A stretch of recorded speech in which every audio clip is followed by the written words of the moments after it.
I'm not working no more right now. I just recently left my job 2 weeks ago.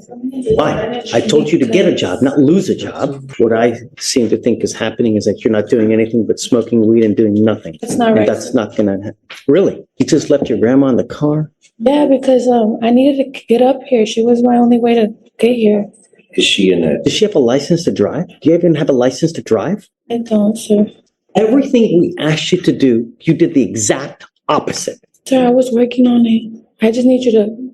Today, we've got an entitled teen who's making one wrong move after another. And it's like she's speed running her way into a future she won't be able to crawl out of. She walks into this courtroom acting like nothing matters and the rules don't apply to her, which is always a great way to impress a judge if your goal is jail. The tension hits instantly because you can tell she genuinely thinks she can do whatever she wants without consequences. The judge, on the other hand, is looking at her like she's a walking checklist of don't ever do this while on probation. And the deeper she digs this hole, the faster she seems to shovel, almost daring the system to respond. It's messy, it's reckless, and it's the kind of case that shows how quickly a little teenage ego can snowball into real legal damage. So, the real question is, does she finally get the wake-up call she's been begging for? Or does she double down and make it worse? Let's go ahead and dive in. What am I doing with my life? Right now, I'm currently barely getting stable at the house. I just recently moved house with my grandparents, but we switched locations from over there, Galleria, to over here, Aldine, Westfield. Still living with your grandparents. Yes, I'm the only one that lives with them. I'm the one that tries to help them out. Okay. How old are they? They are 65 and up. I don't need help. Are they ill? My grandma is. Hey, what do you do? Are you working? Going to school? I'm not working no more right now. I just recently left my job 2 weeks ago. Why? I told you to get a job, not lose a job. I already had a job when I had first seen you, but I left it because it's 40 minutes drive. It's a 40-minute drive away. I don't have transportation right now. So what have you been doing between now and then, for the last 2 weeks? Well, I've been looking for a different job nearby, and I got an interview coming up on the 8th for Academy. I'm sending you for a drug and alcohol test now. What are you going to test positive for? For THC.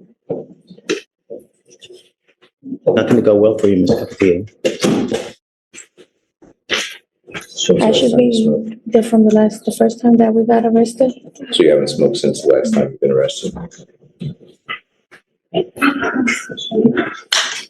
Judge, I think she's saying it may be something still in her system from when she was here. I don't see the date. I mean, from August? That's what, 60 days? Really? Really? Yes, sir. I'm sending you for a drug and alcohol test right now, Ms. Capitillo. What I seem to think is happening is that you're not doing anything but smoking weed and doing nothing. That's not And right. that's not going to happen. Really? We'll see. I'm sending you for a drug test now. You must come right back and we'll see what happens. Understood. Thank you, Judge.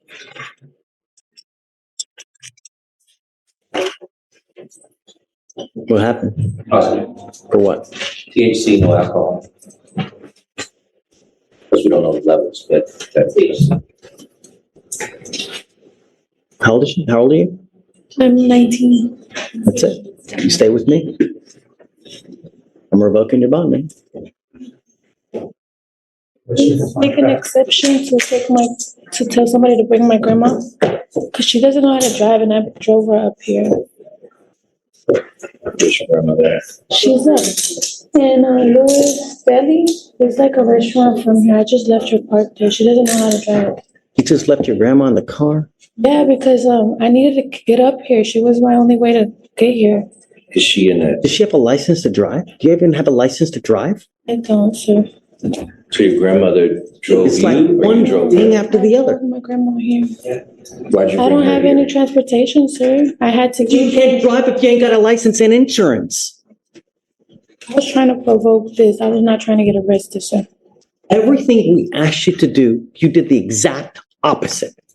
Sir, I was working on it. I just need you to help me with this.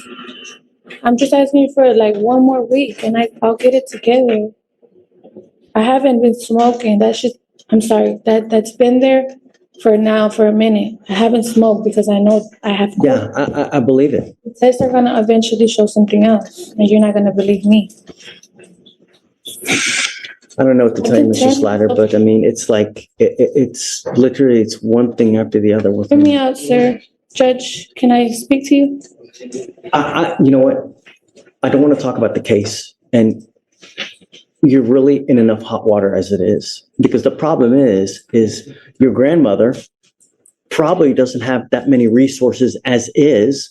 So who do you have now that's going to pony up $10,000 to get you out? This defendant can't do a single thing, right, to save her own life. And honestly, she's moving like she wants to be arrested just for the lifestyle change. She's sitting around all day doing absolutely nothing besides getting high. And then she caps it off by driving without a license or insurance like it's the most normal thing in the world. Her decision-making skills are so bad they could be studied as a public safety hazard. And quitting her job while she's on probation when employment is literally a condition might be the most self-sabotaging move I've ever seen. That also raises a very real legal question. How was she even getting to work in the first place? Because either she was driving illegally this whole time or she somehow had transportation she magically forgot existed today. And if she did have transportation before, why didn't she just use that same option instead of breaking the law on her way to court?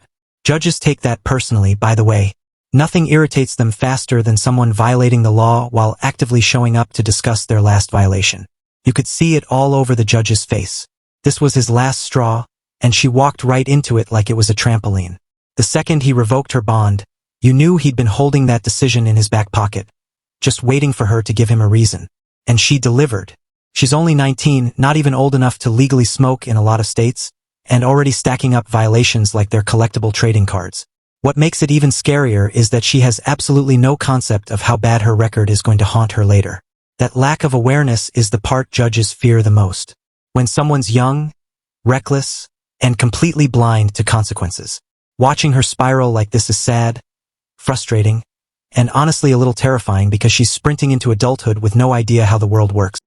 He's stuck like Chuck now for the next couple months in custody.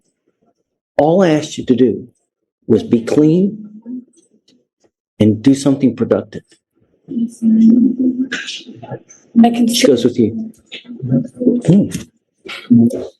Well, hey, Mr. Slider, what was her last name? Capatillo. Capatillo, that's right. Page 6. Not only that, she bond forfeited how many times?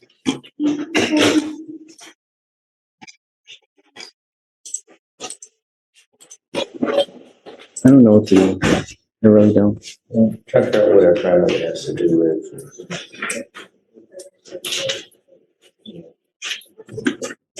She has. Because the problem is that like, I can't let her drive home.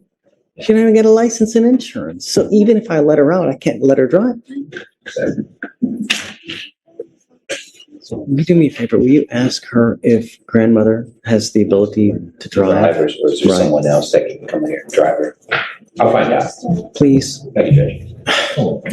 You know, I wanted to let you know that I'm bringing you out here because I feel really bad. But you've done nothing to help yourself.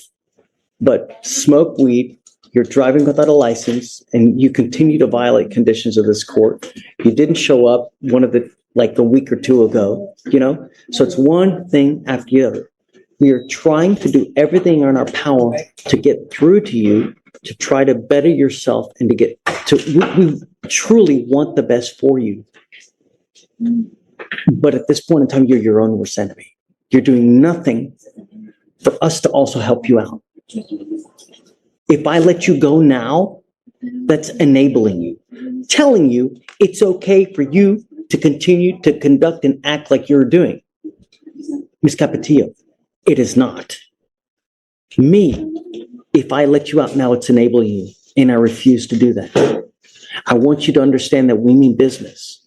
And this is what happens when you don't follow conditions. We mean business. No catch and release here. Good.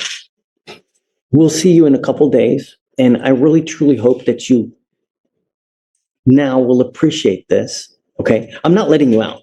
What I want you to understand is that if I let you out, you will get the understanding that it's okay for you to continue to do what you're doing, and it's not.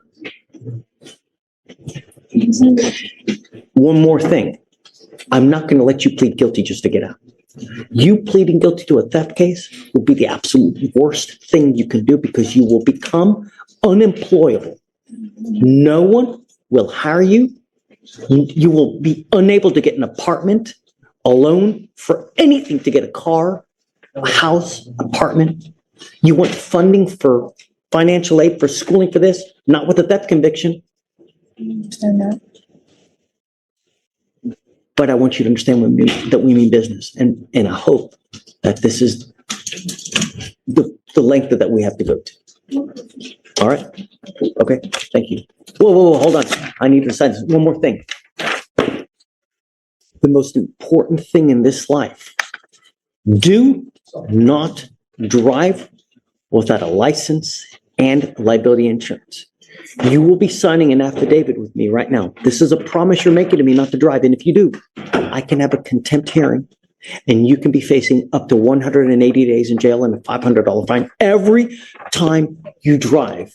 If you get into a car and you get into an accident and you don't have insurance, you've completely messed with everyone.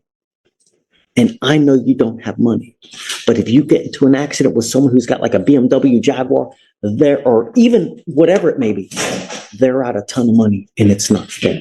One failure after another with her, and she has no clue how deeply all of this is going to cut into her future. I genuinely hope she eventually realizes the judge isn't trying to be a villain here. He's the only person in the room actually trying to slow her free all. He's doing everything he can to get it through her head that the choices she's making right now aren't sustainable in the real world. And once that conviction hits her record, it's like she just signed up to play the game of life on extreme difficulty mode with no tutorial.